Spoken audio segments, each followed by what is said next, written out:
Assalamualaikum warahmatullahi wabarakatuh.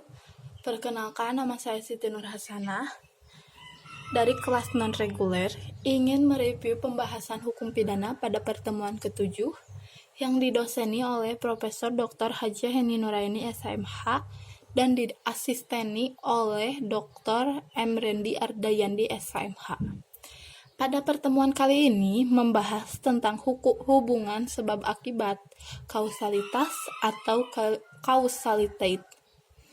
Tujuan dari kausalitas adalah untuk menentukan hubungan sebab akibat, yang berarti menentukan ada atau tidaknya tindak pidana, dan untuk menentukan pertanggungjawaban seseorang atas suatu akibat tertentu yang bersifat suatu tindak pidana. Ajaran kausalitas merupakan doktrin, ilmu pengetahuan yang wajib diketahui. Ajaran kausalitas merupakan unsur objektif dari tindak pidana karena terdapat di luar diri pelaku yang disebut dengan perbuatan. Dalam rumusan delik, ditentukan adanya unsur akibat dari suatu perbuatan, maka menentukan unsur perbuatan yang menimbulkan akibat itu dipergunakan ajaran sebab akibat. Ada 3 teori dalam ajaran sebab akibat.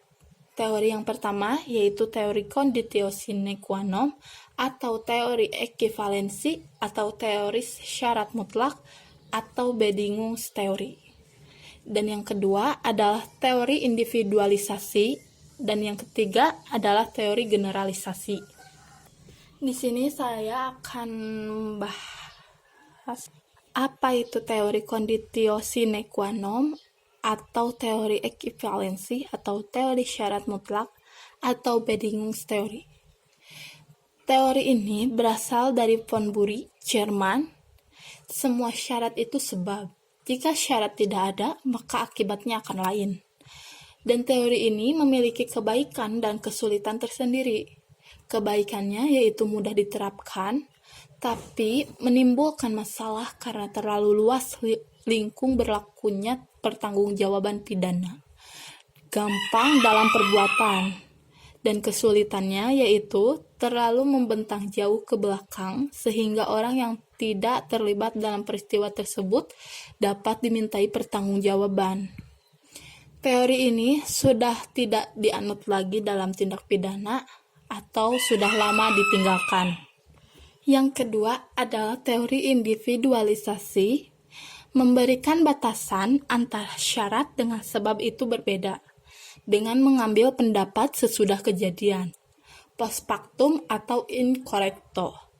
Penganut teori ini adalah Birkmayer, yaitu sebab adalah syarat yang paling kuat, kesulitannya adalah menentukan faktor yang paling kuat itu apa ukurannya.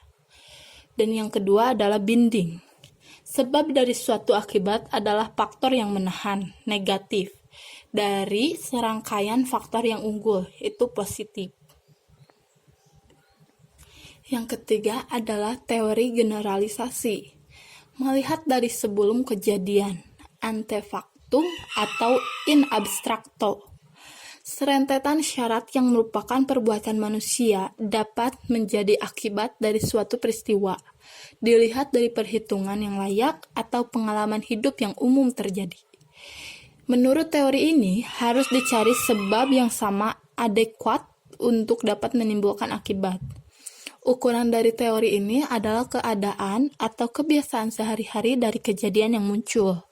Persoalannya adalah apa yang menentukan bahwa suatu sebab itu layak atau cocok untuk menentukan akibat.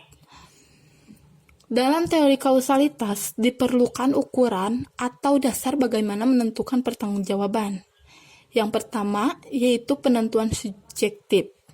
Dari von Kris, pandangan atau pengetahuan pelaku yang menentukan akibat dari suatu sebab. Dan yang kedua adalah penentuan objektif, yaitu pandangan atau pengetahuan hakim yang menentukan akibat dari suatu sebab. Sekian pembahasan materi hukum pidana yang dapat saya sampaikan.